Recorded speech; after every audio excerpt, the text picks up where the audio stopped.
Hello and welcome to Serious About Rugby League. I'm Joe Needley, and this week we're going to be bringing you an edition of the top 5 players over the weekend. Now, of course, the Super League did have somewhat a break and had the Challenge Cup quarter-finals take place, as well as one single Super League game. Now, these times are still troubling for the game, but of course the action must continue, and thankfully we've got another 5 games played this weekend. Now, without further ado, on to the 5 players who stood out. And of course, this is replacing our segment of Team of the Week. So, without further ado, the 5 players. Now, first up, looking at the Wakefield-Huddersfield game, there were a few contenders in that one, but the one I've gone for is Aiden Caesar. Now, Aiden Caesar, he was voted the man of the match. His game management, of course, was superb, but a try and 4 goals as well. I mean, Huddersfield, they really did miss his absence. It's something that they've craved, his presence, and he returning from injury, he led the way to a 29-6 win over Wakefield. Now, of course, this was Huddersfield's first game without Simon Woolford, so all the more credit to them for managing so well. And Caesar coming in with all his experience and quality, he led the way. Well done to him, and well done to Huddersfield too. He's the first player featured. Next up, now this had to do with the Catalan-Salford fixture actually. Now Salford, of course, they overturned an early 12-0 deficit to claim somewhat a famous victory over the Catalan Dragons to set up a semi-final date with the Warrington Wolves, but more of that to follow. The player that I've chosen, no surprise really, he was their official man of the match, was Dan Sargenson. Now, Sargenson was involved in a couple of scuffles during the game. He might have lost a couple of balls during the game as well. Not figuratively, just knocked on a couple of times.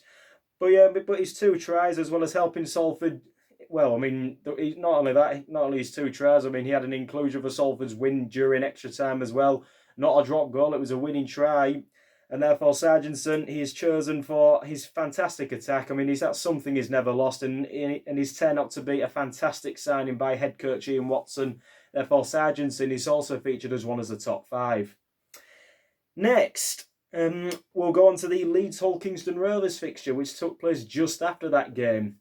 Now, the Rhinos did surprise all, because many people did tip the Hull Kingston Rovers because of they were in fantastic form heading into the game. Leeds' form was a bit iffy, if you could say that, but that certainly went out the window in the cup as the Rhinos ran out 48-18 victors. And the man who really stood out for me in that game was second rower Rhys Martin. Now, Martin, 20 points to his name, a try and 8 goals, but also his strong running with the ball in hand. He made plenty of metres. He helped the Rhinos get on top throughout the game, and I really thought he was their unsung hero on the night. I mean, there were contenders like Richie Myler. He had a fantastic game with his game management. Harry Newman as well with his strong running. But I really thought Rhys Martin just edged it home for me there, and he's a contender. Well, not only a contender, he has made the top 5, and therefore he's the 3rd player featured. Next up, I will go on to the Warrington-St Helens game. Now, Warrington, they battled out a 20 points to 18 victory over St Helens. It turns out it's back-to-back seasons that the Saints have been denied a Challenge Cup courtesy of the Wolves. So the bragging rights go in favour of Warrington, despite the fact St Helens are still the reigning champions of Super League. Nevertheless, we'll go on to the player now, and one who stood out, even though he's been in the headlines in Rugby League for all the wrong reasons, you could say. The player that I've chosen is Anthony Gelling. Now, Gelling, he scored a try, set up a couple as well. He's always had a fantastic attacking ability, such a strong runner, powerful, can offload as well. And let's not forget his gift of the gab and how he used to be, might still be the man of the people. However, I mean, no matter what's happened to him off the field, he's still fantastic on it, and that is why Anthony Gelling is chosen as my penultimate player in the top 5. Last but not least, this was a rather tricky one. Yes, that's right, I featured a Wigan player. I mean, even though they did start as favourites against Hull FC, the way they recorded a 36 points to 4 victory over the Black and Whites, I mean, more than revenge for what Hull did to them 3 years ago at Wembley. Wigan really did crown off some revenge in fantastic style. A couple of players for them. Sean O'Loughlin came back from injury, highly praised by Adrian Lamb. His game management was fantastic, and according to Lamb, he really gave them a captain's not building up to the game.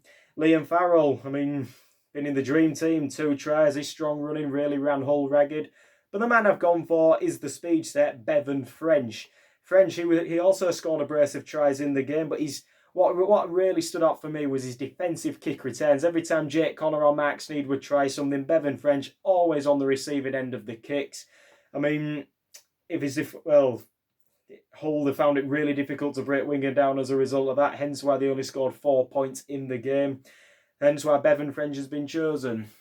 So those are the 5 players chosen. I'll just go through them all again. I went for Aiden Caesar, Dan Sargenson, Reece Martin, Anthony Gelling and Bevan French. Let us know if you agree. Let us know if any of the players stood out for them over those top 5 that I've chosen there.